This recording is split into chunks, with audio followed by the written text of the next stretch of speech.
அது வந்து ஒரு இன்ஸ்டாகிராம் பக்கம் தான். அது கட்சி கிடையாது. அது கல்யாண பார்ட்டி, காது குத்து பார்ட்டி, இந்த மாதிரி ஒரு பார்ட்டியா தான் எடுத்துக்கணும் தவிர கட்சி கழகம் அப்படின்றது கிடையாது. கத்தார்ல இருந்து எல்லாம் ஃபுட் ஆர்டர் பண்ண முடியாது. ஜந்தர் மந்தர்ல போராடுறவங்களுக்கு கத்தார்ல இருந்து ஸ்விக்கில ஜொமேட்டோல ஃபுட் ஆர்டர் பண்ண முடியாது. கணக்கே காட்டாம இவ்வளவு பெரிய போராட்டத்தை பண்றதா அவங்க காமிச்சிருக்காங்கல்ல, இதுவே ஒரு பெரிய ஃப்ராட்.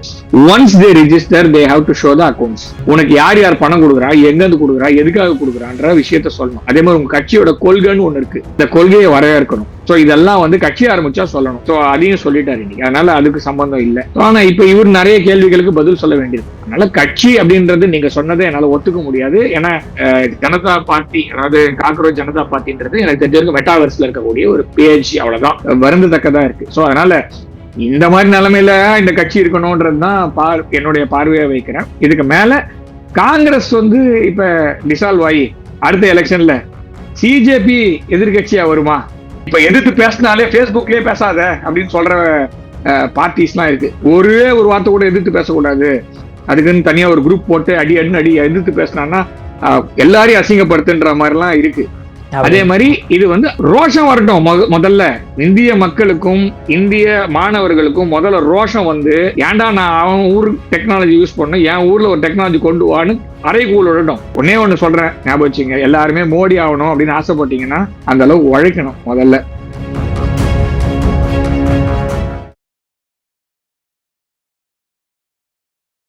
இளையபாரத நேயர்களுக்கு வணக்கம். இன்னைக்கு நம்ம நேர்காணல நம்ம சிறப்பு விருந்தினர் ஜியோ பொலிட்டிக்கல் அனலிஸ்டான கணேஷ்குமார் சார் அவர்கள் தான். சார் வணக்கம் சார். ஜெய்ஹிந்த். ஜெய்ஹிந்த் விக்ரம். காக்ரோச் ஜனதா பார்ட்டி அப்படின்ற ஒரு பார்ட்டி வந்து ஒரு மாசத்துக்கு முன்னாடி யாருமே எதிர்பார்த்திருக்க மாட்டாங்க. ஜஸ்ட் ஒரு இன்ஸ்டாகிராம்ல ஆரம்பிக்கப்பட்ட ஒரு விஷயம் அப்படின்ட்டு வித்தின் 1 மந்த்துக்குள்ள இங்க டெல்லி வந்து இவ்வளோ பெரிய மாபு, அதுவும் வந்து ஜென்சி வந்து இவ்வளோ கொந்தளிச்சு போகிறதுக்கு எல்லாமே ஒன்றிணைக்கிறதுக்கு என்ன காரணமா பாக்குறீங்க? அவங்களோட அல்காரிதம் என்ன சார்? எப்படி இந்த அளவுக்கு முடியுது அவங்களால? அனானிமிட்டி, அதாவது அனாமிதேய ஒரு என்ன சொல்றது, ஒருமைப்பாடு, அதாவது என்ன சொல்றது, ஒரு வரையறுக்க முடியாத ஒரு குரூப். இப்ப நீங்க சொன்னீங்கல்ல காக்ரோச் ஜனதா பார்ட்டின்னு, அது பதிவு செய்யப்பட்ட இயக்கமா, ஏதாவது ஒரு அது வந்து ஒரு என்ஜிஓவா, போரமா? சரி, காக்ரோச் ஜனதா பார்ட்டின்னு நீங்க என்ன புரிஞ்சிருக்கீங்கன்னு சொல்லுங்க, நான் தெரிஞ்சுக்கிறேன், மக்களும் தெரிஞ்சுப்பாங்க. காக்ரோச் ஜனதா பார்ட்டினா என்ன? அது ஜஸ்ட் ஒரு ஆர்கனைசேஷன் மாதிரி சார். அது வந்து சில கோரிக்கை. ஆர்கனைசேஷன் இல்ல ஆர்கனைசேஷன் அப்படின்னாலே அது பதிவு செய்யப்பட்டாதான் ஆர்கனைசேஷன். அது நான் இப்ப சொன்ன ஏதாவது ஒரு விதமா பதிவு செய்யணும். இல்ல வரையறுக்கப்பட்ட நிறுவனமா கூட இருக்கலாம், ஒரு செக்ஷன் 8 கம்பெனியா கூட இருக்கலாம். So either it has to be NGO or it is a forum or a political party or some other XYZ organisation structure. Organisation அப்படின்னாலே நிறுவனம் அப்படின்ற மாதிரி வந்துடும். நிறுவனம்னா நிறுவி இருக்கணும் இல்லையா? எனக்கு தெரிஞ்ச வரைக்கும் காக்ரோச் ஜனதா பார்ட்டி அப்படிங்கிறது ஒரு இன்ஸ்டாகிராம் பேஜ். அது அமெரிக்காவுடைய டீப் ஸ்டேட், அமெரிக்காவுடைய ஸ்டேட் டிபார்ட்மெண்ட் ரெண்டும் சேர்ந்து எல்காரிதம் வச்சு பூஸ்ட் பண்ணி ஒரே நாளில் 2 கோடி உறுப்பினர்களை சேர்ந்த மாதிரி காமிக்கக்கூடிய ஒரு அது வந்து எந்த ஆர்கனைசேஷனா காமிக்கலாம், பெரிய விஷயம்லாம் இல்லை. நம்ம ஊர்ல எல்லாம் கூட இந்த 20 லட்சம் 30 லட்சம் அதெல்லாம் வேணுமா, எவ்வளவு வேணா பண்ணிக்கலாம், அதெல்லாம் நம்பரே கிடையாது. கடைசியில ஓட்டு வாங்கி ஜெயிக்க போறியா, அதுதான் முக்கியம். ஸோ அப்ப என்னவா நீ ரெஜிஸ்டர் ஆக போறன்னு ஒண்ணு இருக்கு. ஸோ நீங்க ரெஜிஸ்டரே ஆகல அப்படின்றது தான் அனானிமஸ் அப்படின்னு சொல்றேன். ஏன்னா அது வந்து ஒரு வரையறுக்கப்பட்ட ஒரு நிறுவனமோ, அது வந்து ஒரு நிறுவனமே அல்ல, அது வந்து ஒரு இன்ஸ்டாகிராம் பேஜ். அது வந்து ஒரு விர்ச்சுவல் ஸ்பேஸ்ல இருக்கக்கூடிய அந்த மெட்டாவர்ஸ் சொல்றோம் இல்லையா ஜெனரலா, அந்த மாதிரி ஒரு கற்பனை உலகத்தில் இருக்கக்கூடிய ஒரு பக்கம். அந்த பக்கத்துக்கு 2 கோடி சப்ஸ்கிரைபர்ஸ் இருக்காங்க, அவ்வளவுதான். அந்த சப்ஸ்கிரைபர்ஸ் எங்கிருந்து வந்தாங்க, ஏது வந்தாங்க, உண்மையிலே மனுஷங்களா இல்ல மாக்களா அப்படின்றது தெரியாது. ஸோ இந்த விஷயம் இதுதான் அவங்களுடைய இப்போதைக்கு ஸ்டேட்டஸ். ஸோ இனிமேல் நீங்க கட்சி ஆரம்பிச்சு அதுக்கப்புறமா வந்தீங்கன்னா தான் நீங்க சொல்றது கரெக்ட். அது வரைக்கும் அது வந்து ஒரு ஜனதா பார்ட்டின்றது வந்து நான் பல்வேறு செய்தி ஊடகங்கள்ல பேட்டி கொடுக்கும் போது சொல்ற மாதிரி அது வந்து ஒரு இன்ஸ்டாகிராம் பக்கம் தான். அது வந்து என்ன சொல்றது, அது கட்சி கிடையாது. அது கல்யாண பார்ட்டி, காது குத்து பார்ட்டி, அந்த மாதிரி வந்து அந்த மாதிரி ஒரு பார்ட்டியா தான் எடுத்துக்கணும் தவிர கட்சி கழகம் அப்படின்றது கிடையாது. அது வந்து மறந்துடுங்க, அது கிடையாது. ஸோ இப்ப அடுத்த பாயிண்ட் என்னன்னா, சப்போஸ் ஏன் வந்து இதை இவ்வளவு நாள் இல்லாம வச்சிருக்காங்கன்னா, ஒன்ஸ் நீங்க ரெஜிஸ்டர் பண்ணீங்கன்னா கணக்கு காட்டணும். கத்தார்ல இருந்து எல்லாம் ஃபுட் ஆர்டர் பண்ண முடியாது. ஜந்தர் மந்தர்ல போராடுறவங்களுக்கு கத்தார்ல இருந்து ஸ்விக்கில ஜொமேட்டோல உங்களால வந்து ஃபுட் ஆர்டர் பண்ண முடியாது, கணக்கு காட்டணும். ஸோ கணக்கே காட்டாம இவ்வளவு பெரிய போராட்டத்தை பண்றதா அவங்க காமிச்சிருக்காங்கல்ல, இதுவே ஒரு பெரிய ஃப்ராடு. ஏன்னா ஒரு கட்சி இப்ப என்னோட ஒரே கேள்விதான், காங்கிரஸ் வந்து 1888 ஆரம்பிக்கப்பட்ட கட்சி, 83 88 ஆரம்பிக்கப்பட்ட ஆலன் அக்டவியன் ஹோம் ஆரம்பிச்ச கட்சி அது. ஸோ 83ல இருந்து இப்ப தமிழ்நாட்டுல இருந்து போனதுதான் காங்கிரஸ். ஆக்சுவலா தமிழ்நாட்டுல ஒரு அதாவது என்ன சொல்றது, பூர்வ குடிகளுக்காக இயக்கப்பட்ட ஒரு இயக்கம். அது வந்து வங்காளத்துக்கு பக்கம் போச்சு, வங்காளத்துடைய பூர்வ குடிகள் இயக்கம்னா மாறிச்சு. அதுக்கப்புறம் இந்திய அளவுல அதை கொண்டு வரணும்னு சொல்லிட்டு வங்காளம் தமிழ்நாடுன்னு பிரிக்காதீங்க, எல்லாரும் ஒன்னா சேருங்கன்னு சொல்லி ஆரம்பிக்கப்பட்ட இயக்கம் தான் காங்கிரஸ். ஆரம்பிக்கிறது வேணா ஒரு வெள்ளக்காரனா இருக்கலாம், ஆனா அதற்கான என்ன கோரிக்கைகள்லாம் ஒரு கரெக்டா இருந்து ரிஜிஸ்டர் பண்ணிட்டாங்க. இந்த கரப்பாம்பூச்சி மாதிரி ரிஜிஸ்டர் பண்ணாமல இல்ல, once they register they have to show the accounts. உனக்கு யார் யார் பணம் கொடுக்குறா, எங்க இருந்து கொடுக்குறா, எதுக்காக கொடுக்குறான்ற விஷயத்த சொல்லணும். அதே மாதிரி உங்க கட்சியோட கொள்கைன்னு ஒண்ணு இருக்கு, அந்த கொள்கையை வரையறுக்கணும். ஸோ இதெல்லாம் வந்து கட்சி ஆரம்பிச்சா சொல்லணும், ஓகேவா? கட்சி ஆரம்பிக்கலன்னா சொல்ல வேண்டும். அதனால கட்சி ஆரம்பிக்காம இருக்க வரைக்கும் நீங்க நான் சொன்ன மாதிரி அனானிமஸா, மேபி இது ரெண்டும் கூட ஒரே மாதிரி இருக்கு, அனாமதேய கட்சி அப்படின்ற மாதிரி அனானிமஸ் ஒரு பார்ட்டியா வேணா இருக்கலாம். ஸோ அதனால ஃபண்டிங் சொல்ல வேண்டாம், செலவு சொல்ல வேண்டாம். கேர் ஆஃப் பிளாட்ஃபார்ம், யாராவது ஒருத்தன் பணம் கொடுப்பான். அது கத்தார்ல இருந்து வரலாம், அமெரிக்கால இருந்து வரலாம், ஆஸ்திரேலியால இருந்து வரலாம், யூகேல இருந்து வரலாம், எங்க இருந்து வேணா பணம் வரலாம். ஸோ அது டாலரா வரலாம், பவுண்டா வரலாம், ஏதோ ஒண்ணு வருது. ஆனா கணக்கு காட்டாம ஒரு பெரிய போராட்டத்தை பண்ணியிருக்காங்க. இதுக்கான ஆராய்ச்சிகள், இதுக்கான என்ன சொல்ற இன்டெலிஜென்ஸ் கேதரிங் இந்நேரம் பண்ணியிருப்பாங்கன்னு நான் நம்புறேன். ஸோ அதனால இவங்க கட்சி ஆரம்பிச்ச பிறகு நிறைய விஷயங்களுக்கு இவங்க பதில் சொல்லணும். அதனால எனக்கு தெரிஞ்ச வரைக்கும் இந்த பேர்ல கட்சி ஆரம்பிக்க மாட்டாங்க, கொஞ்ச நாள் கழிச்சு வேணா வேற பேர்ல ஆரம்பிப்பாங்க. ஏன்னா ஆரம்பிச்சா பதில் சொல்லணும், கேஸ் எல்லாம் வரும், அந்த கேஸ் எல்லாம் இவங்க ஆடணும். அதுக்கெல்லாம் வந்து அபிஜித் ரெடி இல்லைன்னு சொல்லிட்டாரு. அதனால இவங்களுக்கு அந்த போராட்டக்காரருக்கும் எனக்கு சம்மந்தம் இல்லைன்னு சொல்லிட்டாரு. ஸோ அதையும் சொல்லிட்டாரு இன்னைக்கு. அதனால அதுக்கு சம்பந்தம் இல்லை. ஆனா இப்ப இவர் நிறைய கேள்விகளுக்கு பதில் சொல்ல வேண்டியிருக்கும். அதனால கட்சி அப்படின்றது நீங்க சொன்னதை என்னால ஒத்துக்க முடியாது. ஏன்னா ஜனதா பார்ட்டி, அதாவது காக்ரோச் ஜனதா பார்ட்டின்றது எனக்கு தெரிஞ்சிருக்க மெட்டாவர்ஸ்ல இருக்கக்கூடிய ஒரு பேஜ், அவ்வளவுதான். இன்று வரை அந்த பேஜ் அப்படியே டிசால்வ் பண்ணிட்டு எனக்கு இதுக்கு சம்மந்தம் இல்லைன்னு சதுரங்க வேட்டை படத்துல போன தூக்கி போட்டு போற மாதிரி போன கூட எனக்கு எதுவும் ஆச்சரியம் இல்லை. ஏன்னா அவங்க எதிர்பார்த்தது நடந்துருச்சு. இதுக்கு மேல வேற இப்பதான் சொன்னேன், பூனை கட்சி வரலாம், நாய் கட்சி கூட வரலாம், சொல்ல முடியாது. ஸோ அதெல்லாம் கூட இன்ஸ்டாகிராம்ல நிறைய காமெடியா பண்ணிட்டு இருக்காங்க. But what I feel is like, அவங்க வந்து ரெஜிஸ்டர் பண்ணா மாத்திரம்தான் அவங்களுடைய கொள்கைன்னு இருக்கும். அதே மாதிரி யார் யாரெல்லாம் அந்த கட்சியில இருக்காங்கன்னு தெரியும், அவங்களுடைய பின்புலம் தெரியும், அவங்க யார் யாரெல்லாம் பணம் கொடுக்குறாங்கன்னு தெரியும். Mother of all crime is a financial crime, register பண்ணி வச்சுக்கோங்க மைண்ட்ல. ஸோ பணம் தான் உலகத்திற்கு மிகப்பெரிய என்ன சொல்றது, தவறுகளுக்கெல்லாம் தாய் அப்படின்னா பணத்தினால் வரக்கூடிய தவறு தான். ஸோ அதை கண்டுபிடிச்சிட்டோம்னா எந்த சிக்குக்கும் ஒரு முனை தெரியும் அப்படின்னு ஒரு பழமொழி உண்டு. ஸோ அந்த ஒரு சிக்கு முதல்ல ஒரு முனை தெரிஞ்சிடும். இப்போ நிறைய சிக்கு இருக்கு, ஆனா இவங்க கட்சி ஆரம்பிக்கிட்டோம், கட்சி ஆரம்பிச்சு ரிஜிஸ்டர் பண்ணிட்டோம், யார் யாரெல்லாம் இருக்காங்கன்னு தெரிஞ்சிடும்.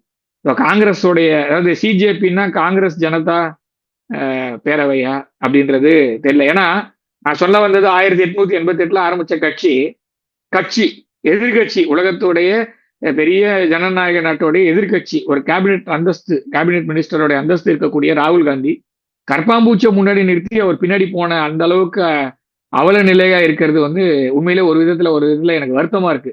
ஏன்னா டெமோக்ரஸியில வந்து எதிர்கட்சி தான் பவர்ஃபுல். எப்பவுமே ஆளுங்கட்சியோட எதிர்கட்சி வந்து ரொம்ப ஒரு பவர்ஃபுல்லான ஒரு பொசிஷன். எனக்கு திமுக எதிர்கட்சியா இருந்தா ரொம்ப பிடிக்கும்.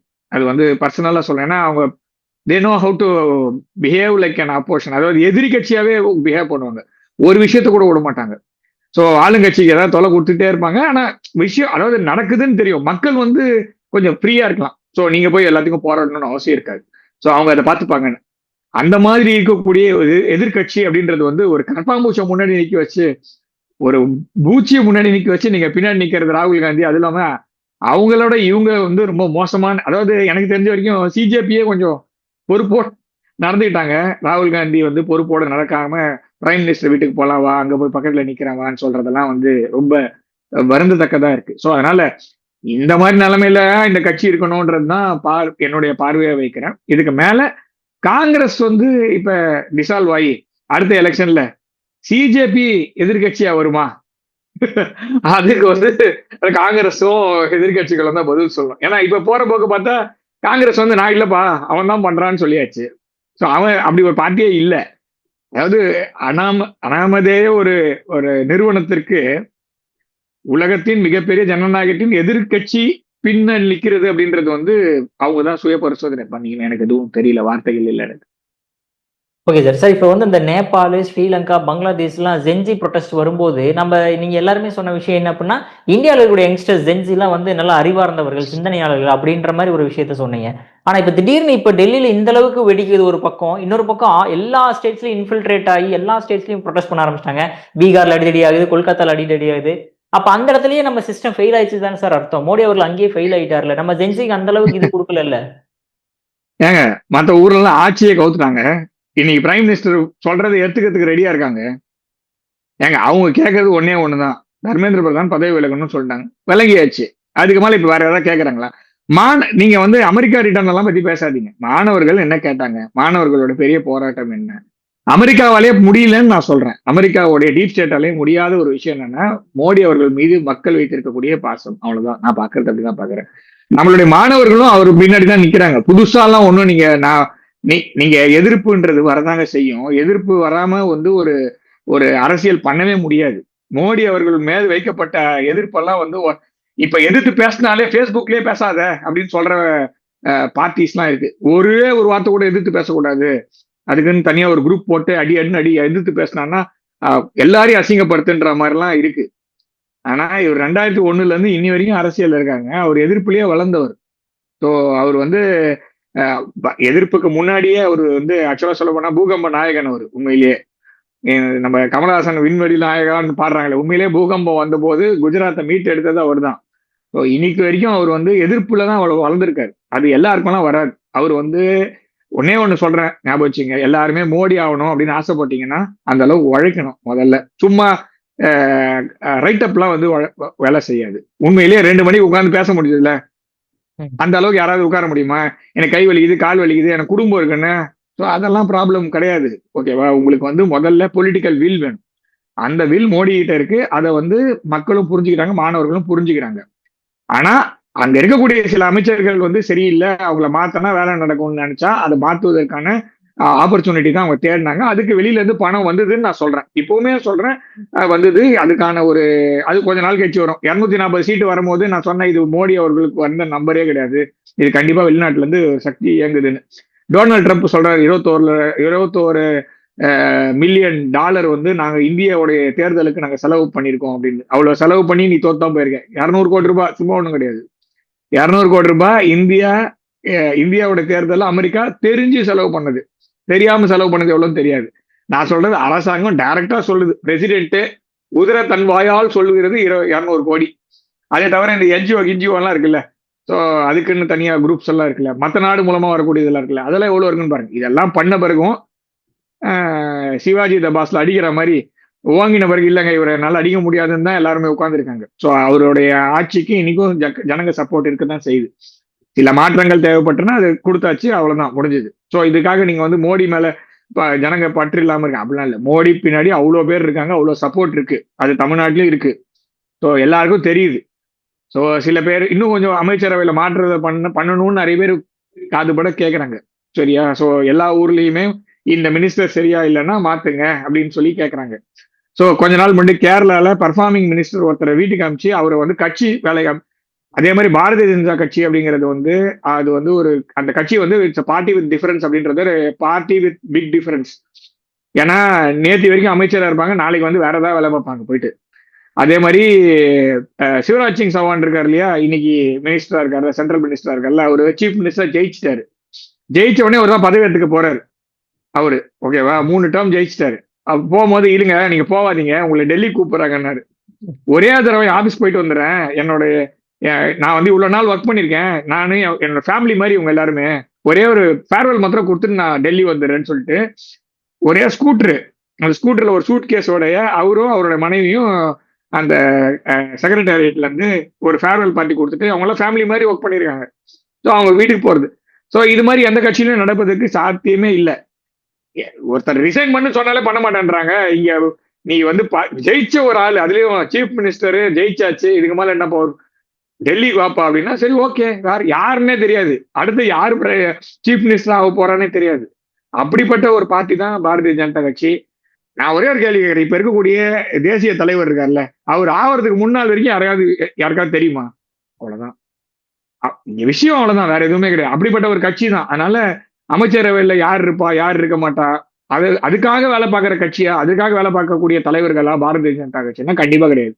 அதே மாதிரி இவங்க எல்லாம் சேதவாரி பூசுற அளவுக்கு இருக்கக்கூடிய ஒரு படுகேவலமான ஒரு ஆட்சி கொடுக்கக்கூடிய அமைச்சர்கள் கொண்ட கட்சியானா அதுவும் கிடையாது. இப்ப மக்கள் கேட்கறாங்க இதை மாற்றுன்னு, சரி ஓகே, மக்கள் அதுக்காக தான் ஓட்டு போட்டிருக்காங்க. சரி ஓகே, மாறுதல் கொண்டு வந்தா ஒரு சேஞ்ச் வருதான்னு பார்க்கலான்றதுக்காக தான் அவங்களும் மாத்திருக்காங்க.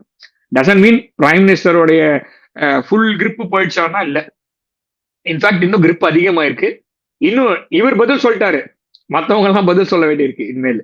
அதான் நான் சொன்னேன்ல, சோ நிறைய கேள்விகளுக்கு பதில் சொல்ல வேண்டிய நேரம் அடுத்த மாசம் முடிஞ்ச உடனே வரும். 16ஆம் தேதிக்கு மேல பார்ப்போம். சோ ஆகஸ்ட் மாசம் 16, 17 தேதியில நிறைய பேர் பதில் சொல்ல வேண்டியிருக்கும். அது வரைக்கும் இந்த மாதிரி பெரிய பிரச்சனைகள் வருவதற்கான வாய்ப்புகள் இருக்குன்னு தான் நான் பாக்குறேன். அதே மாதிரி மோடி அவர்களுக்கு பின்னால் மக்கள் இருக்கிறார்கள் இன்றும். ஓகேவா, அதுல எந்த ஒரு மாற்றமே இல்லை. சரி, அப்ப இங்க தாவேகா என்ன பண்ணுச்சு? தாவேகா அரசாங்கம் தமிழ்நாட்டுல இருக்குல்ல, டெல்லியில போராட்டம் பண்ணுன்னு சொல்லுச்சு. இங்க ஏன் போராட்டம் பண்ண விடல? புரியுதுங்களா? சோ அவ்வளவுதான். இந்த புரிதல் இருந்தாலே போதும். எல்லாருமே அமைதியாக போராடுவதற்கு இந்தியாவில் எல்லாருக்கும் உரிமை உண்டு. அதுதான் மக்களாட்சி தத்துவம் கொண்ட நோ கிங்ஸ்ன்னு அமெரிக்கால ஒரு பேரணி நடக்குது. அதை சப்ரஸ் பண்றதுக்கு என்னென்னலாம் பண்ண முடியுமோ பண்றாங்க. அந்த மாதிரி நம்ம பண்ணலையே. நீ உண்ணாவிரதம் இருக்கே இரு, உண்ணாவிரதம் இருந்து இதுக்கு சாகுற சாகாத, அதுக்கு தேவையானதெல்லாம் நான் செஞ்சு கொடுக்குறேன்னு சொல்லி சத்தியம் பண்ணியாச்சு. அதுக்கான மாற்றமும் கொண்டு வந்தாச்சு. அவ்வளவுதான்.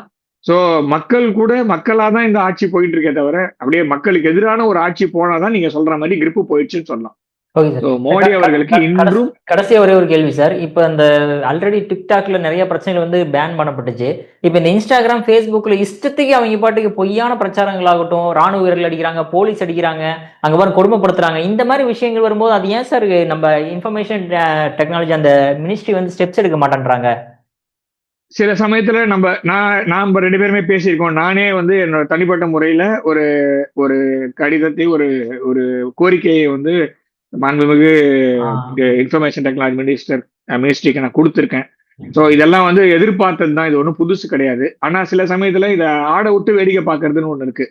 டிக்டாக் வந்து ஒரு நாள்ல பேன் பண்ண நம்மளுக்கு இன்ஸ்டாகிராம பேன் பண்றதுக்கு ரொம்ப நேரம் ஆகாது. ஸோ அது வந்து அவங்களுக்கும் புரியும். அது நாம எதுவுமே பேனிங் வந்து ஒரு சொல்யூஷன் கிடையாது அப்படின்றது நம்ம உள்நாட்டு விவகாரத்துக்கு. இப்ப நான் வந்து என்ன கேட்டீங்கன்னா டாஸ்மாக்கோ இல்லைன்னா வந்து சில விஷயங்களை பேன் பண்றது முடியாது. ரெகுலேட் தான் பண்ண முடியும், பேன் பண்ணக்கூடாது. எப்பவுமே கம்ப்ளீட் பேன் வந்து இட் கேனாட் ஒர்க்.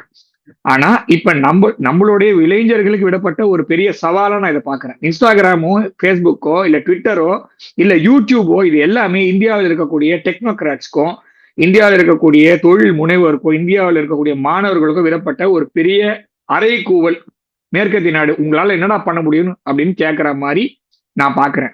இதற்கான பதில், இப்ப ஃபேன் ஓடிட்டு இருக்க ஃபேனை கைட்டி வச்சுட்டு புதுசா ஒரு ஃபேனை மாட்ட முடியாது. இந்த ஃபேன்ல ஒண்ணு பிரச்சனை இருக்கணும், இல்ல இதை விட நல்ல ஃபேனா இருக்கணும், இல்ல உள்நாட்டு தயாரிப்பான ஃபேன் இருக்கு அப்படின்னு மாத்த சொன்னீங்கன்னா மாத்துவாங்க. அது இதுல ஏதாவது ஒண்ணு இருக்கணும். கரெக்டா? அப்படி இருந்தா தானே ஓடுற ஃபேன் யாரா கைட்டு சொல்லுவோம், நான் பைத்தியக்காரன் தான் கைட்டு சொல்லுவான்னு ஒரு பதில் வரும்.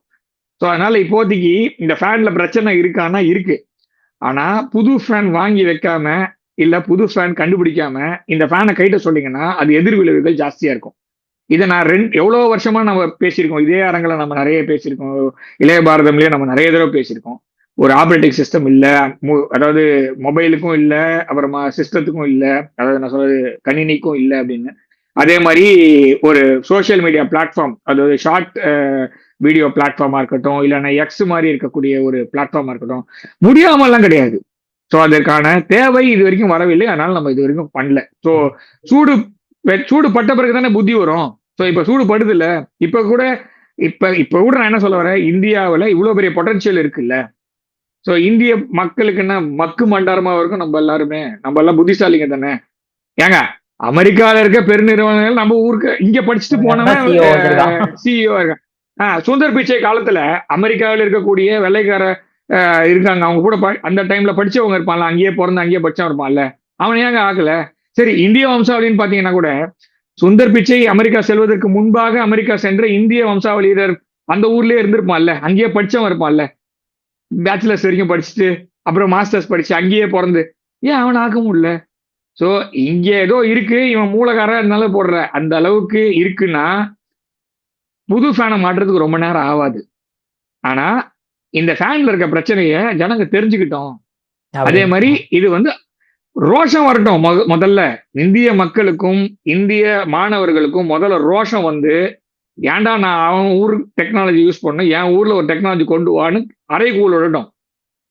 அதே மாதிரி ஸ்ரீதர் வேம்பு அவர்களை பத்தி அசிங்கமா பேசுறது, இதை நான் ரொம்ப அதாவது என்ன சொல்றதுன்னே தெரியல. ஸோ உங்களுக்கு ஒரு அரசியல் சார்பு இருக்கலாம், அரசியல் எதிர்ப்பு இருக்கலாம், அதுக்காக ஒரு வார்த்தை அப்படின்றது ஒண்ணு இருக்கு. அதை தரம் தாழ்ந்து போனீங்கன்னா அவரு எவ்வளவு விஷயம் சாதிச்சிருக்கிறாரு, அவர் யாருக்கெல்லாம் தலைவலியா இருக்காரு அப்படின்றத தெரிஞ்சுக்கிட்டு அதுக்கப்புறம் அவர் மேல விமர்சனம் வச்சீங்கன்னா நான் ஒத்துக்கிறேன். அவர் எவ்வளவு பெரிய அமெரிக்க பெருநிறுவனங்களுக்கு ஒரு சவாலாக ஒரு தன் வேலையை பார்த்துட்டு இருக்காரு. இப்பவும் அவர் வேற ஒரு ஆராய்ச்சியில் ஈடுபட்டு தான் இருக்காரு. சோ இது வந்து சாதாரணமான ஒரு நபர் செய்யக்கூடிய காரியம் அல்ல. அவர் மீது நீங்க விமர்சனம் வைங்க, அதுக்கு ஒரு தராதரம் இருக்கு. இது அமெரிக்கா இல்ல, இது இந்தியா. நீங்க FJB அப்படின்னு சொல்லிட்டு ஜோ பைடனை கூட கேள்வி கேட்கலாம் அமெரிக்கால. சோ அந்த மாதிரி ஒரு பெரிய ஒரு வேலையை செய்யக்கூடியவர், முக்கியமா சொல்ல போனா ஒரு நாட்டு பற்றோடு இருக்கக்கூடியவர். வெளியிலிருந்து வெளியில் படித்தாலும் வெளியில் வேலை பார்த்தாலும் இந்தியா சுயசார்பு கொள்கையில முக்கியமா இந்தியா வந்து தற்சார்பாக சில விஷயங்களை சாதிக்கணும்ன்றதுல முனைப்பு காட்டக்கூடிய அளவுக்கு இருக்கக்கூடிய ஒரு வெகு சிலரில் இருக்கக்கூடிய முக்கியமானவர் ஸ்ரீதர் வேம்பு அவர்கள். ஸோ அவர் மாதிரி இருக்கக்கூடியவங்க மேல வந்து ஒரு தராதரம் இல்லாம வந்து ஒரு விமர்சனம் வைக்கிறதுன்றத எனக்கு என்ன வார்த்தைன்னு தெரியல எனக்கு. ஸோ தப்பான ஒரு விஷயத்தை இந்திய மாணவர்களிடம் திணிப்பதற்காக முயற்சி ஏற்படுத்தி இருக்கிறார்கள். ஆனா அதை முறியடிச்சாச்சுன்னு வச்சுக்கோங்க. ஸோ இதுல வந்து பெருசா ஒன்றும் பாதிப்பு அப்படின்றது இந்தியாவுக்கு இப்போதைக்கு இல்லை. ஆனா வருமானம் வருவதற்கு வாய்ப்பு இருக்கு. Okay sir. சார் கடைசி இது ஒரு சின்ன கேள்வி சார். ஸ்ரீதர் வேம்பும்போது ஆட்டோமேட்டிக்கா அந்த கொஸ்டின் வந்துச்சு. அந்த ஃபேஸ்புக்கு, இன்ஸ்டாகிராமு, ட்விட்டரு, டெலகிராமு இந்த மாதிரி எல்லா அப்ளிகேஷன்ஸுமே ஆப் எல்லாமே ஏன் ஃபாரின் கண்ட்ரிஸே இருக்குது? ஏன் இந்தியாவுக்கு நிறைய நீங்களே நிறைய ஆப்லாம் சொல்லியிருக்கீங்க சார். இந்தியாவிலேயே தயாரிச்ச ஆப்லாம் நிறைய சொல்லியிருக்கீங்க. ஏன் அந்த ஆப் எல்லாமே ஃபாரின் கண்ட்ரிஸ்க்கு ஈடு கொடுக்க மாட்டேங்குது? யாருமே இதை யூஸ் பண்ண மாட்டேன்றாங்க. யூஸ் பண்ண மாட்டேன்றாங்கன்னா அதாவது நீங்க வந்து ஒரு குழந்தைய வந்து நல்ல ஒரு 25 வயசு 30 வயசு இளைஞனோட கம்பேர் பண்ணீங்கன்னா இப்ப எப்படி இருக்கும்? ஸோ இப்பதான் அந்த குழந்தை எழுந்து நிக்குது, நடக்குது. ஸோ இப்பதான் பேச முயற்சி பண்ணுது. அந்த குழந்தையோட போயிட்டு நல்ல ஒரு 30-35 வயசுல இருக்கக்கூடிய நல்ல ஒரு டெவலப்பான ஒரு இளைஞன், இல்ல ஒரு கவிதை எழுதுறவன், பாட்டு பாடுறவன், டான்ஸ் ஆடுறவன், அவனோட போய் என்ன கம்பேர் பண்ண முடியாது. ஸோ அந்த மாதிரிதான் நீங்க வந்து அரட்டையை வந்து நீங்க வாட்ஸ்அப்போடையோ இல்ல வேற ஏதாவது இருக்கக்கூடிய செயலிகளோடயோ நீங்க கம்பேர் பண்ணீங்கன்னா கண்டிப்பா இருக்கிறதுக்கு சான்ஸே இல்லை. ஆனா அரட்டை வாட்ஸ்அப் மாதிரி மாறுவதற்கு எது வந்து முக்கியமா இருக்கும்? ஸோ தேவை. அதே மாதிரி அந்த மக்கள் வந்து உபயோகப்படுத்தணும். முதல்ல உபயோகப்படுத்ததான் அது ஒரு இம்ப்ரூவ்மெண்ட் வரும். ஸோ நம்ம திரும்ப திரும்ப சொல்லுவோம், ஓகே இதுல மாற்றம் கொண்டு வாங்க அப்படின்னு சொல்லும் போது தான் அதுல வருமே தவிர இல்லைன்னா வருவதற்கான வாய்ப்புகள் மிகவும் குறைவு. அதனால பேட்ரனேஜ் அப்படின்றது ரொம்ப முக்கியம். அதே மாதிரி விமர்சனம் அதாவது நல்லா இல்லைன்னா நல்லா இல்லைன்னு சொல்லுங்க, அது இம்ப்ரூவ் வரும். ஸோ இப்போ அரட்டை வந்து நீங்க வாட்ஸ்அப்போட கம்பேர் பண்ணி வாட்ஸ்அப்ல இதெல்லாம் இருக்கு, ஏன் அரட்டையில இல்லை கேட்கலாம், தப்பே கிடையாது, கேளுங்க. ஆனா இப்பவே நடக்கணும்னா கஷ்டம். ஏன்னா இப்பதான் வந்து மெட்டாக்கு எவ்வளவு ஃபண்டிங் வருதுன்னு பாருங்க.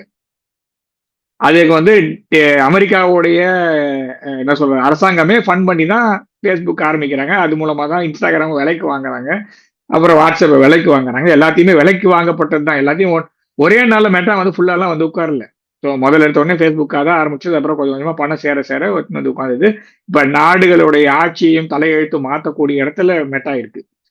அதோட கூட நான் வந்து அரட்டையோ ஜோஹோவோ கம்பேர் பண்ண முடியாது இப்ப இருக்க நிலைமையில. ஆனா ஒரு நாள் நம்ம அது அந்த மாதிரி மாறுவதற்கான வாய்ப்புகள் இருக்கான்னு கேட்டா இருக்கு. அது எப்ப வரும் அப்படின்னா, நீங்க இப்ப வாரி வழங்குறீங்களே ஆதரவு, இதே ஆதரவை நீங்க ஏங்க முன்ன பின்ன தெரியாதவன் நம்ம நாட்டையே கவுக்கணும்னு நினைக்கிறான், அவனுக்கு சப்போர்ட் பண்ணி அவ்வளவு ஆதரவாக நீங்க பேசுறீங்க. நம்ம ஊர்ல வந்து உட்காந்துக்கிட்டு நம்ம ஊர் பசங்க வேலை பார்க்கணும், நம்ம ஊர் பசங்களுக்கு வந்து வேலை கொடுக்கணுன்றதுக்காக உள்ள கிராமத்துக்கெல்லாம் போய் அங்க இருந்து டேலண்ட்ஸை தேடி எடுத்து அவங்கள படிக்க வச்சு அவங்களுக்கு வேலை வாய்ப்பு கொடுத்து, ஏங்க அவனும் நானும் ஒன்னாயிர முடியாதுங்க. அதாவது மெட்டாவும் ஜோஹோ ஒன்னும் ஆயிராது முதல்ல. ஏன்னா அவங்களோட எய்ம் வேற, இவரோட எய்ம் வேற, அவரோட டிராவல் வேற, இவங்களோட டிராவல் வேற.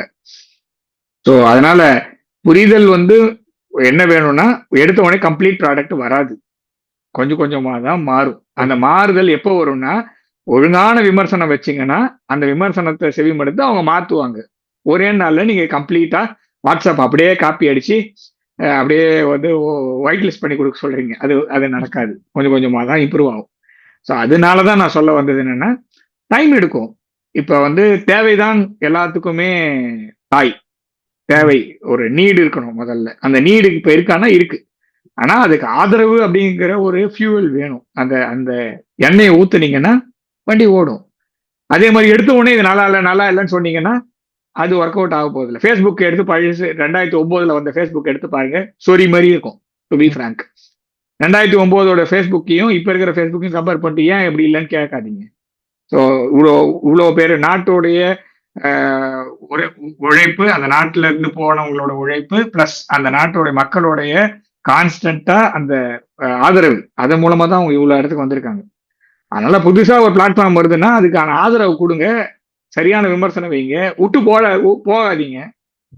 சரி இருந்தாலும் சரியில்லைனாலும் நம்ம ஊர் ப்ராடக்ட் நம்ம யூஸ் பண்ணுவோம்னு வாங்க. கொரியா கிட்ட கத்துக்குங்க, அவங்க சைனா கிட்ட இருந்து கத்துக்குங்க. சைனா கிட்ட இருந்து எவ்வளவோ விஷயத்த கத்துக்கிறோம், இவங்ககிட்ட கத்துக்கோங்க. நம்ம கொடுக்கக்கூடிய ஆதரவுல தான் எந்த ஒரு புது செயலியும் வரப்போகுது. இதை மைண்ட்ல வச்சுக்கோங்க. மாற்றம் ஒரே நாள். ஏன் டிக்டாக் ஒழிச்சிட்டீங்கன்னு கேட்கிற கேள்வி, ஏன் அந்த மாதிரி இங்க கொண்டு வரலன்ற கேள்வி தான் வைக்கணும் நம்ம. ஏன்டா இவ்வளவு பேர் அங்க போய் வேலை பார்க்குறீங்க, திரும்பி வந்து ஆரம்பிங்கடான்னு சொல்லுங்க, ஆரம்பிப்பாங்க. அதுக்கு ஆதரவு கொடுங்க, வெளில போவாதீங்க. என்ன நடந்தாலும் நான் இதுல இருந்து வெளில போக மாட்டேன், இது சரி இம்ப்ரூவ் பண்றேன்னு சொல்லி கொண்டு வாங்க, வரும். அப்படிதான் எல்லா டெக்னாலஜியுமே வரும். அது ஒரே நாள்லாம் எதுவும் பெரிய மாற்றங்கள் நிகழாது. அது வந்து ஆட்சி மாற்றமே ஒரே நாள் நிகழ்ந்ததுன்னா என்ன ஆகும்? இதுல பாருங்க, இப்ப என்ன வெஸ்ட் பெங்கால்ல பாருங்க, அது பக்கத்துல என்ன நடந்தது பாருங்க. வெஸ்ட் பெங்கால்ல ஆட்சி மாற்றம், இது மாற்றம் வந்து ஒரே நாள்ல வந்ததுன்னு நினைக்காதீங்க. இது எவ்வளவு நாள் பட தான் வந்தது. அதே வெஸ்ட் பெங்கால் பக்கத்துல பங்களாதேஷ்ல என்ன நடந்தது? ஒரே நாள் ஆட்சி மாற்றம். இப்ப எப்படி இருக்காங்க? வித்தியாசம் இருக்கு இல்லையா? நான் சொல்ற ஸ்டேட் எலெக்ஷனையும் ஒரு கண்ட்ரியோட எலெக்ஷனையும் கம்பேர் பண்ணி பாருங்க. So it will take time. ஒரு நாள்ல நடக்கிறது எதுவுமே கிடையாது. அதாவது பொறுமையா நடந்து காய்களை நகர்த்தி நாம் சாதிக்க வேண்டியது நிறைய இருக்கு. நம்ம ஊர்லயும் அந்த மாதிரி வேலை வேணும், நம்ம ஊர்லயும் அந்த மாதிரி ரோடு வேணும், நம்மளையும் அந்த மாதிரி டெக்னாலஜி வேணும். அதுக்கு நம்ம ஊர்ல நிறுவனம் வேணும், அந்த நிறுவனத்துக்கு ஆதரவு வேணும். அவ்வளவுதான். சரி, நீங்க அவ்வளவு முட்டு கொடுக்குறீங்க இன்ஸ்டாகிராமுக்கு. புதுசா நம்ம ஊருக்காரங்க யாராவது ஆரம்பிச்சாங்கன்னா முட்டு கொடுங்கன்னு சொல்றோம், வேற எதுவும் இல்லை. ஓகே சார், சூப்பரா எக்ஸ்பிளைன் பண்ணீங்க சார். உங்க பொண்ணான நேரத்தில் லேபர் எல்லாம் ஒதுங்கினதுக்கு மிக்க நன்றி சார். ஜெய்ஹிந்த். ஜெய்ஹிந்த்.